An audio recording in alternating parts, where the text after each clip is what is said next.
మీ business ఏదైనా మీ ఊర్లో promotion చేయాలంటే అది సుమన్ టీవీతోనే సాధ్యం. ఇప్పుడే సంప్రదించండి. ఈ సృష్టిలో ఈ లోకంలో అన్నిటికంటే ముఖ్యమైనది ప్రాణం. మనం చావుని మనమే కోరి తీసుకొని వచ్చి మనం నమ్ముకున్న కుటుంబాన్ని, మన భార్య పిల్లల్ని, మన అక్కాచెల అన్నదమ్ములను కూడా రోడ్డు పాలు చేసిన వాళ్ళు అవుతాం.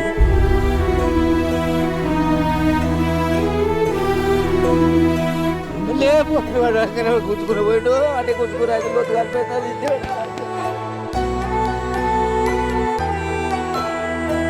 నమస్తే, వెల్కమ్ టు సుమన్ టీవీ. ఉమ్మడి నిజామాబాద్ జిల్లాలో ఆత్మహత్యలు కలకలం రేపుతూనే ఉన్నాయి. ఎస్ఐ సాయి కుమార్, అదేవిధంగా శృతికి సంబంధించి ఎవరైతే మనకి కానిస్టేబుల్ శృతి, కంప్యూటర్ ఆపరేటర్ అనేటువంటి నిఖిల్, వీళ్ళు ముగ్గురు కూడా ఆత్మహత్య చేసుకోవడం జరిగింది.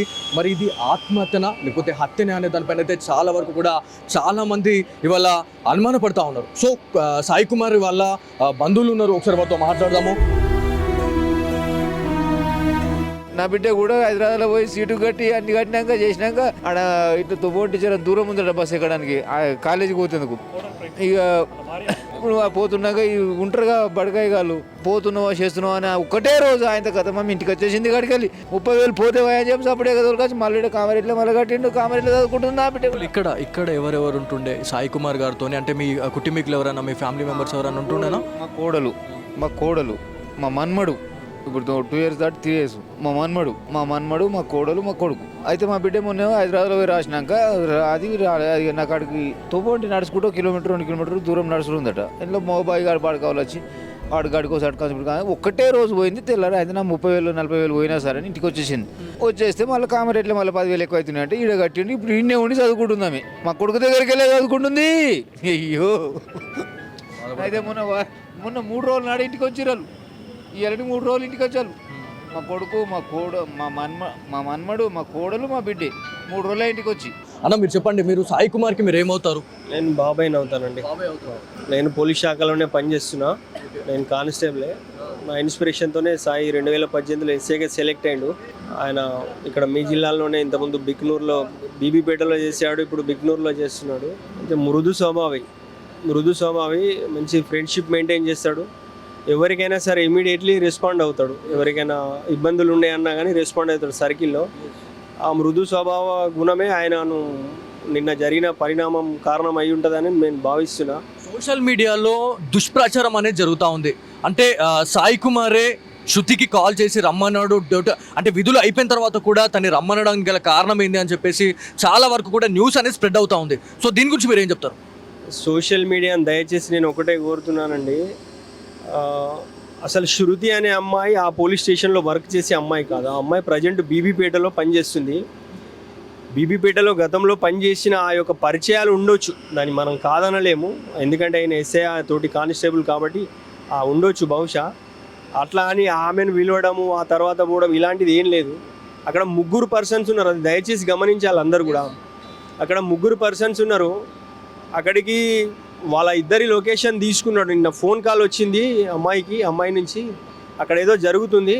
ఇమీడియట్లీ వాళ్ళ ఫోన్ లొకేషన్ తీసుకొని పోలీస్ స్టేషన్ నుంచి ఇంట్లో కనీసం ఇంటి డోర్ కూడా లాక్ చేసుకోకుండా స్పాట్కి వెళ్ళడం జరిగింది. వెళ్ళేసరికి అక్కడ ఆ 3 మధ్యలో ఏం జరిగిందో తెలియదు. ఆ అమ్మాయి మేబీ సూసైడ్ అటెంప్ట్ చేస్తే కాపాడే ప్రయత్నంలో చనిపోయి ఉంటాడు. సాయి నేచర్ చాలా గుడ్ నేచర్ అండి. అనవసరంగా సోషల్ మీడియాలో వైరల్ చేసి దీని ఎపిసోడ్ వచ్చేసి కుటుంబం పరువు ఏదైతే మనకి కానిస్టేబుల్ శృతి గురించి మాట్లాడుకుంటే తన ఒంటిపైన గాయాలు కనిపిస్తూ ఉన్నాయి, గాయాలు ఉన్నాయని చెప్పేసి కూడా న్యూస్ అనేది బయటకు వస్తూ ఉంది. సో ఇదేంటంటే దాడి ఏమైనా జరిగిందా అనేది చాలా మందికి ఉన్న క్వశ్చన్ అండి. సార్ అది నేను మాట్లాడాల్సింది కాదు, స్థానిక పోలీసులు మాట్లాడాలి. నేను కూడా పోలీస్ డిపార్ట్మెంటే కాబట్టి నాకున్న ఎక్స్పీరియన్స్తో అని చెప్తున్నా. ఏదైతే నిన్న హుక్కు తగిలించి డెడ్ బాడీలను బయటకు తీసే క్రమంలో అది తగిలి ఉండొచ్చు. అక్కడ 3 ప్రాణాలు పోయినాయండి. అక్కడ గాయాల గురించి చర్చించాల్సిన అవసరమే లేదు అక్కడ.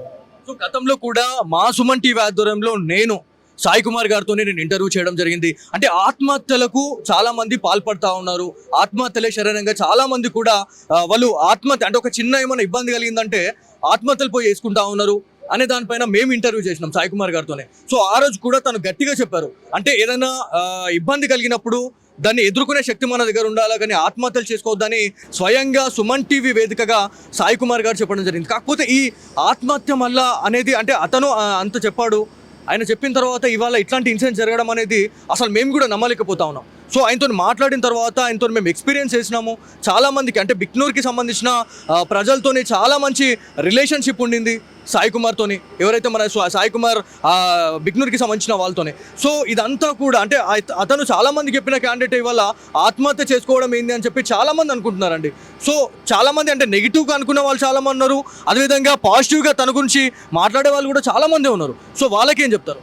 నేను అందరు మీడియా ప్రతినిధులకు కూడా ఇదే చెప్తున్నానండి. అతను ఆత్మహత్య చేసుకునే పిరికివాడు కాదండి, మెచ్యూర్డ్ పర్సన్ అండి. ఆయన చాలా మెచ్యూర్డ్ పర్సనే కాదు, ఆయన ఆత్మస్థైర్యాన్ని నింపుతాడు.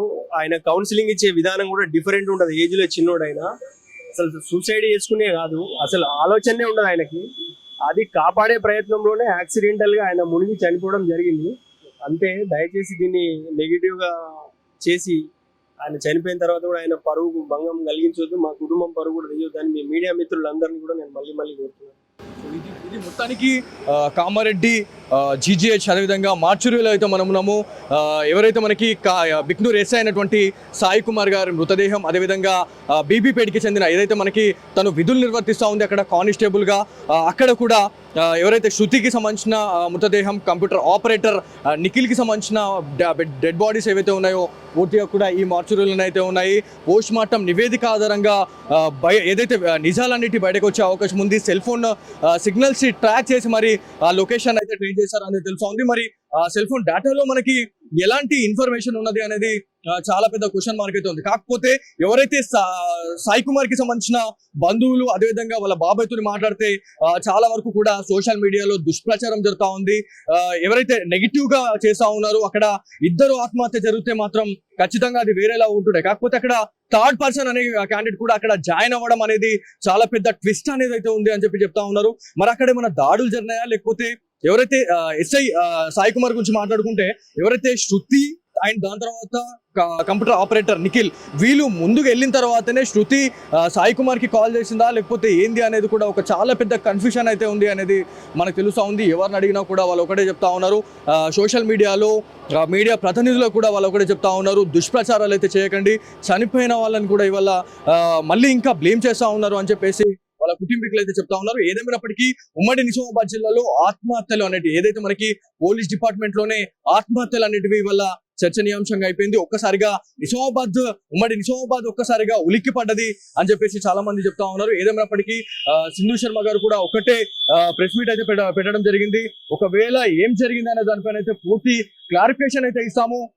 పోస్ట్ మార్టం నివేదిక ఆధారంగా మొత్తం నిజాలు అనేటివి బయట పెడతామని చెప్పేసి కామారెడ్డి ఎస్పీ అయినటువంటి సింధు శర్మ గారు అయితే చెప్పడం జరుగుతా ఉంది. సో ఇది ఇక్కడ ఉన్న తాజా పరిస్థితి. కార్తిక్తో బాలు సుమన్ టీవీ కామారెడ్డి నుంచి.